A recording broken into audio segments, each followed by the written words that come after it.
दोस्तों, एक महिला की 23 साल की उम्र में उसके पति की मौत हो जाती है और जब पति की मौत हो जाती है तो उसके साथ में एक बच्ची होती है जिसकी उम्र लगभग 1 वर्ष की थी। यानी उसकी शादी 18 वर्ष की उम्र में हुई और 4 से 5 साल पति पत्नी साथ में रहे। इसी दौरान एक बच्ची को जन्म देते हैं। उसके बाद में जब 23 साल उम्र होती है उसी समय पति की मौत हो जाती है।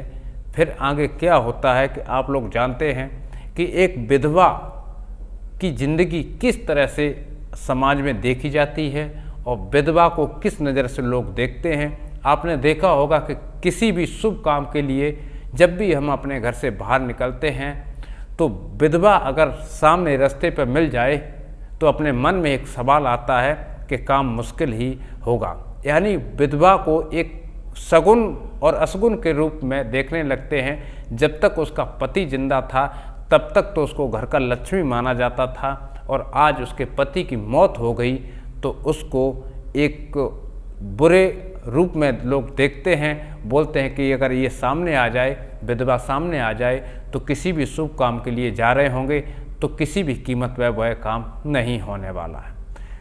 आखिर विधवा को अपनी ज़िंदगी में कितनी बड़ी परेशानियों का सामना करना पड़ता, लोग किस किस नज़र से देखते हैं, आज के इस छोटी सी कहानी में आप देखेंगे। और जो उस मौजे का प्रधान होता है उसकी उस विधवा को लेकर के क्या नज़रें थी जब एक प्रधान को समाज की सेवा करने के लिए बनाया जाता है। और जो हमारा समाज सेवक होता है जिसको हम ग्राम सेवक बोलते हैं वह एक प्रधान ही होता है। बाकी ऊपर की राजनेताओं की हम बात नहीं कर रहे। ये छोटी सी कहानी यदि आपको पसंद आए तो वीडियो को ज़रूर लाइक करें और हमको कमेंट करके आप अवश्य बताएं।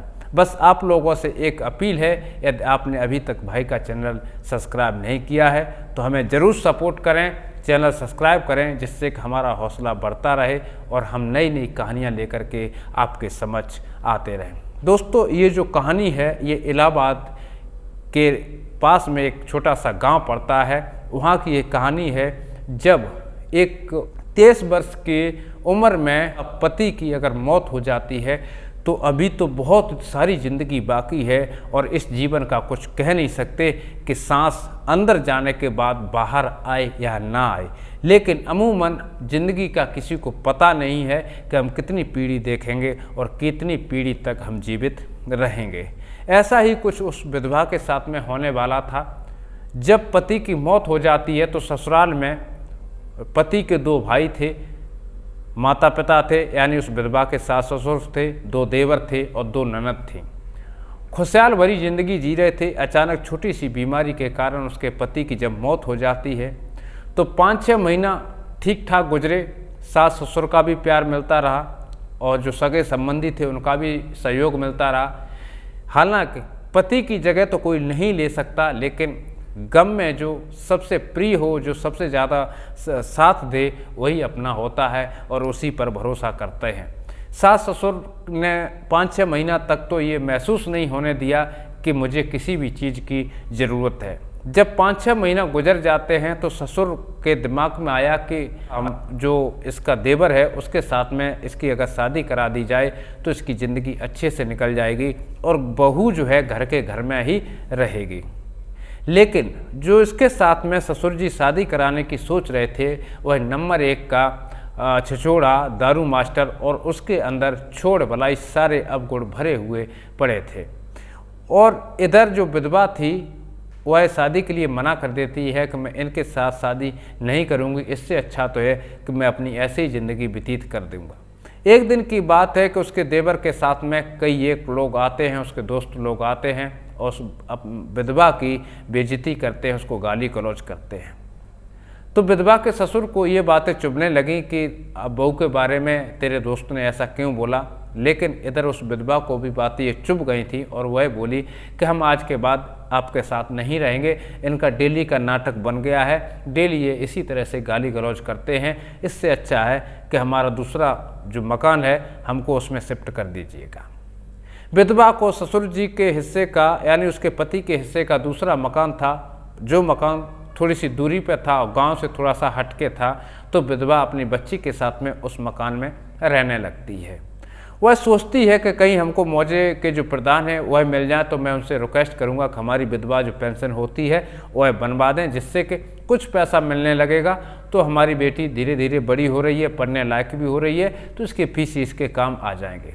एक दिन की बात है कि एक जो ग्राम पंचायत होती है उसमें प्रधान जी की मीटिंग थी, तो ये विधवा वहाँ पर पहुँच जाती है और प्रधान जी इसे हाथ जोड़ करके अपील करती है कि प्रधान जी, मैं ऐसे ऐसे फलाने की बीवी हूँ जो कि आज इस दुनिया में नहीं हूँ और फिलहाल मैं विधवा हूँ, और अपने ससुर का नाम लेती है कि मैं उसकी सबसे बड़ी बहू हूँ और मुझे पैसे की ज़रूरत है, आप ऐसा करो कि मेरी जो विधवा पेंशन है वह बनवा दो। जब वह सोचते हैं कि ये विधवा है और इसकी उम्र भी कुछ नहीं है, 23 साल की उम्र है, प्रधान जी बोलते हैं कि मैं ठीक है, मैं आपसे कल बात करूंगा। इतना समझा करके विधवा को वहाँ से घर भेज देते हैं। दूसरे दिन प्रधान जी विधवा के घर पहुँच जाते हैं और जब घर पहुँचते हैं तो देखते हैं कि विधवा की जो बेटी थी वह बाहर खेल रही थी और उसने जाते ही प्रधान जी को देख लिया और दौड़ करके अपनी मम्मी को बुला के लेके आई। जब विधवा देखती है कि प्रधान जी हमारे दरवाजे पर आए, तो प्रधान जी को लेकर के अंदर जाती है और कुर्सी डाल देती है। प्रधान जी उस पर बैठ जाते हैं और बैठने के बाद में प्रधान जी के लिए चाय बना के लेके आती है और प्रधान जी को चाय दे देती है। उसके बाद में प्रधान जी उससे बातचीत करना शुरू कर देते हैं। प्रधान जी बोलते हैं कि अभी तो आपकी उम्र ही कुछ नहीं हुई है, आप ऐसा करो दूसरी शादी क्यों नहीं कर लेते।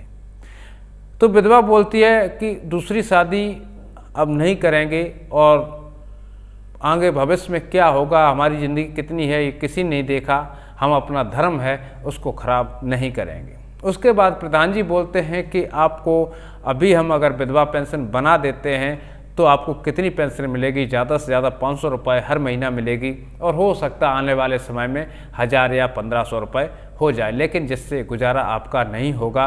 अच्छा होगा कि आप किसी से शादी कर लो तो आपको भी पेंशन की ज़रूरत नहीं पड़ेगी और जो आपका पति होगा वह छोटी मोटी नौकरी तो कर ही सकता है।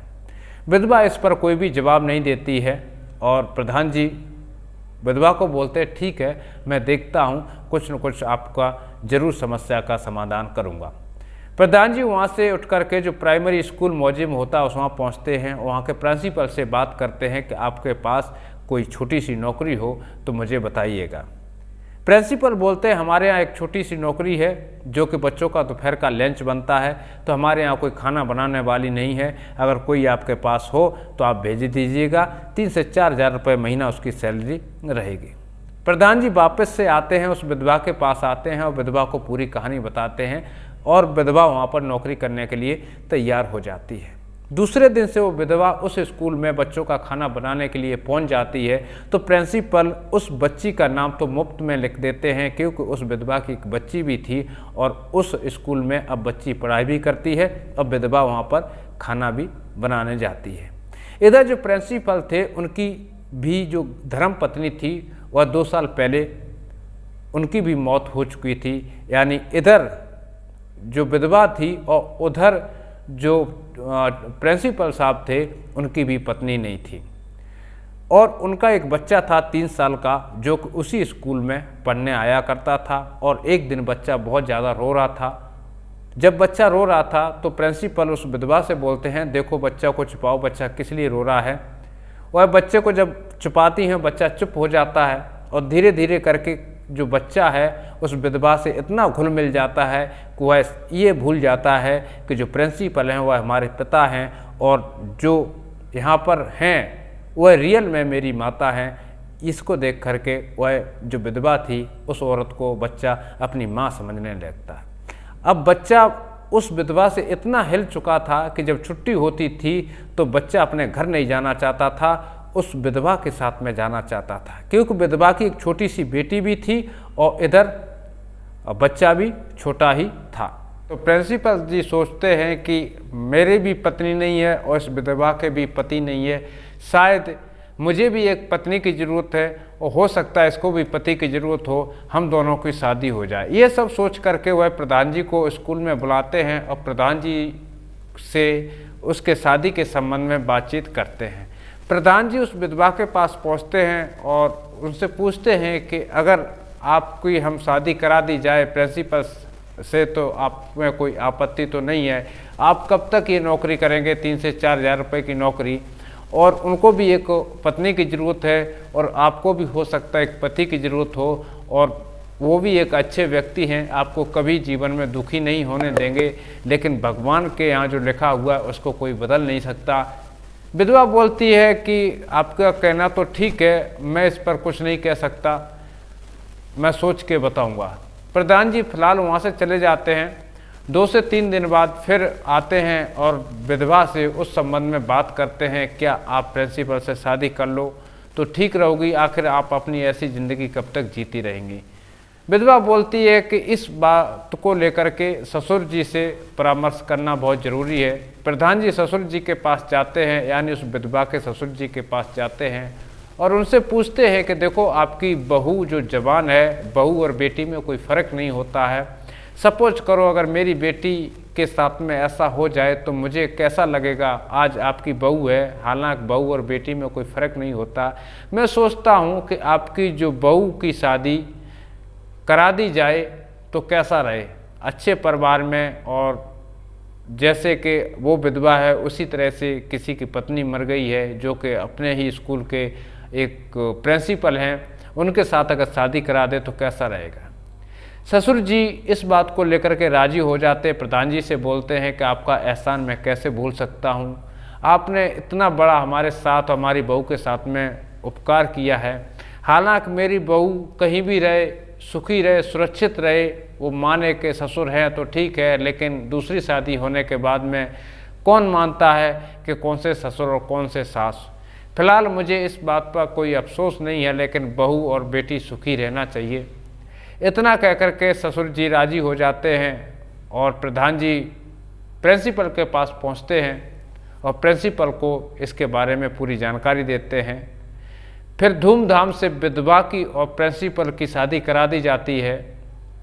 तो दोस्तों इस कहानी से हमें एक सीख ये मिलती है कि यदि पति की पत्नी खत्म हो जाती है तो पति दूसरी शादी अगले 10 दिन के अंदर कर लेता है, लेकिन वहीं पर अगर पत्नी का पति खत्म हो जाए तो पत्नी अपने मन में ये क्यों इच्छाएं लाती हैं कि हम जीवन भर अब विधवा बन के रह लूँगी लेकिन दूसरी शादी नहीं करेंगे। आपको पूरी इजाज़त है, जिस तरह से एक मर्द को इजाज़त है उसी तरह से एक महिला को भी इजाज़त है कि अपनी मर्जी की शादी करना। और किसी भी संविधान या किसी भी कानून में ये नहीं लिखा है कि यदि पत्नी का पति की मौत हो जाती है तो वह दूसरी शादी नहीं कर सकता, और ना ही पति के बारे में लिखा है कि पति की पत्नी की अगर मौत हो जाती है तो पति दूसरी शादी कर सकता है। लेकिन ये सोच है, ये सामाजिक जो रिश्ते हैं सदियों से चला आ रहा है उसी को हम चलाए जा रहे हैं। हमें अपनी सोच बदलना चाहिए, हमें अपने विचार बदलना चाहिए। जैसे कि जिस घर की एक बेटी होती उसी घर की बहू होती है। हमें बहू और बेटी में कोई भेदभाव नहीं रखना चाहिए। हम जिस तरह से अपनी बेटी को जिस नज़र से देखते हैं उसी नज़र से हमें अपनी बहू को भी देखना चाहिए, क्योंकि हम एक बेटी दूसरे के घर विदा करते हैं तो किसी के घर से एक बेटी लेके आते हैं जो हमारी पुत्र वधू होती है, लेकिन वह भी बेटी होती है। अगर हम उस पुत्र वधू के साथ में बेटी जैसा व्यवहार करेंगे, बेटी जैसा बर्ताव करेंगे, तो आप ये यकीन मानिए कि कभी भी बहू आपके नज़रों से दूर नहीं रहेगी, कभी भी आपकी बहू आपके प्रति उल्टा नहीं सोचेगी और हमेशा वह अपने आप को अपने पिता के समान मानेगी और आपकी जो हर ज़रूरत है, जो कि एक बेटा और बेटी के और बाप के बीच में जो दूरियां होती हैं वह बना करके आपकी ज़िंदगी भर सेवा करेगी। दोस्तों इस कहानी में फ़िलहाल इतना ही है। कहानी कैसी लगी मुझे कमेंट करके ज़रूर बताएं। आपसे छोटी सी रिक्वेस्ट है जाते जाते, यदि अभी तक आपने भाई का चैनल सब्सक्राइब नहीं किया तो चैनल को ज़रूर सब्सक्राइब कर लें। इसी के साथ लेता हूं आप सभी से अनुमति। तब तक के लिए सावधान रहिए, सतर्क रहिए। मिलता हूं अगले एपिसोड में। तब तक के लिए सभी भाइयों को जय हिंद, जय भारत, वंदे मातरम।